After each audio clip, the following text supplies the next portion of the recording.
Who is Nehru so far? ఎంజీరావు గారు ఇప్పటి వరకు మన దేశానికి ప్రధానులుగా పనిచేసిన వారిని మనం స్క్రీన్ మీద చూస్తూ ఉన్నాం. మొత్తం 14 మంది. మోదీకి ఏ ర్యాంక్ ఇస్తారు మీరు? ఎస్ అండి. ఇప్పుడు నెహ్రూ 1947 నుంచి 64 ఆయన చనిపోయేంత వరకు 17 సంవత్సరాల పాటు పనిచేశారు. తర్వాత ఎక్కువ కాలం పనిచేసింది ఇందిరా 1966 నుంచి 77 వరకే. తర్వాత 80 నుంచి 84 ఆవిడ అసాసినేషన్ అయ్యేంత వరకే. తర్వాత మన్మోహన్ సింగ్ ఎక్కువ కాలం పరిపాలించారు. పివి నరసింహరావు, వాజ్పేయి ఇలా పరిపాలించారు. తర్వాత మోడీ కూడా ఇప్పుడు 11 సంవత్సరాలుగా పైకి అవుతుందన్నమాట. అంటే మూడవ ఎక్కువ కాలం ఉన్న ప్రైమ్ మినిస్టర్. ఎంత కాలం దేశాన్ని పరిపాలించారనేది విషయం కాదు. ఫర్ ఎగ్జాంపుల్ లాల్ బహదూర్ శాస్త్రి అంటేనే దేశంలో ఒక రకమైన పులకింత వస్తుందన్నమాట. లాల్ బహదూర్ శాస్త్రి అంటేనే జై కిసాన్ జై జవాన్ అనుకుంటూ ఆయన ఒక సంవత్సరం సుమారు ఒక 100 రోజులే పనిచేస్తారు. కానీ లాల్ బహదూర్ శాస్త్రి యొక్క అంటేనే దేశంలో ఎలా ఉంటుందో మనం చూడవచ్చు. అంటే ఇప్పుడు నన్ను అడిగిన క్వశ్చన్ చాలా కష్టమండి. అంటే చాలా జాగ్రత్తగా ఇండిపెండెన్స్ నుంచి మనం గమనిస్తే శక్తివంతమైన ప్రైమ్ మినిస్టర్లు ఎవరని నన్ను ర్యాంక్ ఇమ్మని అడిగితే చాలా విషయాలు చెప్పవలసి వస్తుంది, చాలా గంటల. కానీ అంత చెప్పలేదు.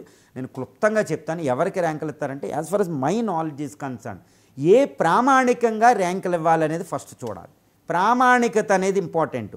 అదేంటంటే డెడికేషన్ ఇంపార్టెంట్ అండి. చాలా హైలీ డెడికేషన్ అనేది ఇంపార్టెంట్. వాళ్ళు రాజ్యాంగబద్ధంగా పరిపాలించారా లేదా అనేది ఫస్ట్ ప్రామాణికత ఉంటుంది. నెంబర్ 1 ఆ విషయంలో చూస్తే ఎవరుంటారో మనకు అర్థమవుతుంది. రాజ్యాంగబద్ధంగా పరిపాలన చేశారా లేదా నెంబర్ 1 ప్రామాణికత. తర్వాత భారత సంస్కృతిని గౌరవించారా, భారతీయతను గౌరవించారా, ప్రజల పేదరిక రాజ్యాంగంలో చెప్పినట్టు ఈ సామాజిక ఆర్థిక రాజకీయ న్యాయాలు సిద్ధించడానికి వాళ్ళు ఏం పనిచేశారు, చనిపోయేంతవరకు వాళ్ళకి ఎంత డెడికేషన్ ఉంది, ఎంత నైతికత ఉంది, ఎంత నిబద్ధత ఉంది, ఇలాంటివి అయితే నేను తీసుకుంటా. ఈ ప్రామాణికత పరంగా చెప్పాలి అంటే నాకు ఇచ్చే ఫస్ట్ ర్యాంక్ డాక్టర్ జవహర్లాల్ నెహ్రూకి ఫస్ట్ ర్యాంక్ వెళ్ళిపోతుందండి. నెంబర్ 1. నెంబర్ 2 వెళ్ళాలి అంటే తక్కువ కాలం పనిచేసినా నేను సెకండ్ ర్యాంక్ ఇవ్వగలిగేది లాల్ బహదూర్ శాస్త్రికి. ఎందుకంటే నైతికత, దేశాన్ని అసలు నెహ్రూ తర్వాత ఇంకొకరు ఉంటారా లేదా, అసలు భారతదేశం విచ్ఛిన్నం అయిపోద్దా అని టైమ్స్ మ్యాగజైన్ చెప్పింది బ్రిటిష్ నుంచి. చాలా డేంజరస్ రిపోర్ట్, భయపడ్డారు. కానీ వెంటనే జవహర్లాల్ నెహ్రూ తర్వాత అధికారంలోకి వచ్చి 1 సంవత్సరం పాటు అధికారంలో ఉన్న దేశాన్ని సొంత కారు కూడా కొనుక్కోకుండా, కొడుకులకి జాబులు ఇప్పించకుండా జై కిసాన్ జై జవాన్ అనుకుంటూ దేశంలో తిరిగి మంగళసూత్రాలు బంగారాలు పోగు చేసి దేశాన్ని శక్తివంతంగా అటు 62 తర్వాత యుద్ధం తర్వాత వెంటనే జరిగిన ఎంతో కరువు ఉన్నప్పుడు కూడా అటు పాకిస్తాన్ ఓడించారన్నమాట అయూబ్ ఖాన్ టైంలో. That is one of the best prime minister of India అండి. 1 ఇయర్ పని చేసిన చూడండి ఆయనకి సెకండ్ ర్యాంక్ వస్తుందండి. The third most important rank కావాలి అంటే వెళ్ళాలి అంటే నేను వాజ్పేయికి ఇస్తాను. వాజ్పేయి సంకీర్ణ యుగంలో ఆయన పరిపాలించిన తీరు 3వ స్థానం. 4వ స్థానానికి వెళ్ళాలంటే PV Narasimha Rao. This is the 4 most important. PV 2వ స్వతంత్రం తెచ్చాడు. ఆర్థిక సంస్కరణల్ని ముందుకు నడిపిస్తూ వేద జ్ఞానంతో ఒక అద్భుతంగా లుక్ ఈస్ట్ పాలసీ తీసుకొస్తే ఇటు ఫారిన్ పాలసీ, ఇటు ఆర్థిక విధానం, ఇటు దేశ రాజకీయ రంగంలో సంకీర్ణ యుగాన్ని నడిపించడంలో ఒక అద్భుతమైన శక్తి సామర్థ్యాలు ప్రదర్శించారు ఆయన. 4వ ర్యాంక్ వస్తారు.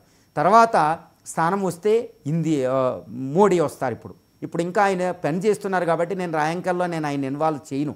ఇంకా ఆయన మొత్తం అయ్యేదాకా ఆయన చేయాలి. కానీ అందుకని మోడీని పక్కన పెడితే ఇప్పుడు మోడీ ర్యాంక్ ఇవ్వాల్సింది ఆయన రిటైర్మెంట్ అయిన తర్వాత మళ్ళీ వీళ్ళతో కంపేర్ చేయాలి. తర్వాత ఇచ్చేది Indira. Indira Gandhi is the one of the strongest prime minister, women, being a women. హరిత విప్లవం, న్యూక్లియర్ టెస్టులు, ఒక ధైర్యం, బంగ్లాదేశ్ని అమెరికా ఫ్రెండ్ అని 2 ముక్కలు చేసిన విధానం, ఫారిన్ పాలసీ, ఆవిడ యొక్క శక్తి సామర్థ్యాలు ఇవన్నీ పరిశీలిస్తే 20 point formula, nationalisation of banks, ఇవన్నీ ఒక అద్భుతం శక్తివంతమైన ప్రైమ్ మినిస్టర్ అండి ఎంతకాలం పనిచేసిన. సో ఆవిడికి తర్వాత ర్యాంక్ వస్తుందన్నమాట. ఇంకా మిగిలిన వాళ్ళకి వాళ్ళ ర్యాంకులు వరుసగా వస్తూ ఉంటాయండి అంతే. కానీ మోడీది ఇప్పుడు నేను ర్యాంకులు ఇన్వాల్వ్ చేయలేదు. ఎందుకంటే కంప్లీట్ ప్రైమ్ మినిస్టర్షిప్ అయిన తర్వాత we have to compare. That is the rule అనమాట అంతే. Right. Thank you so much అండి. మోదీ రిటైర్మెంట్ వార్తలపై చాలా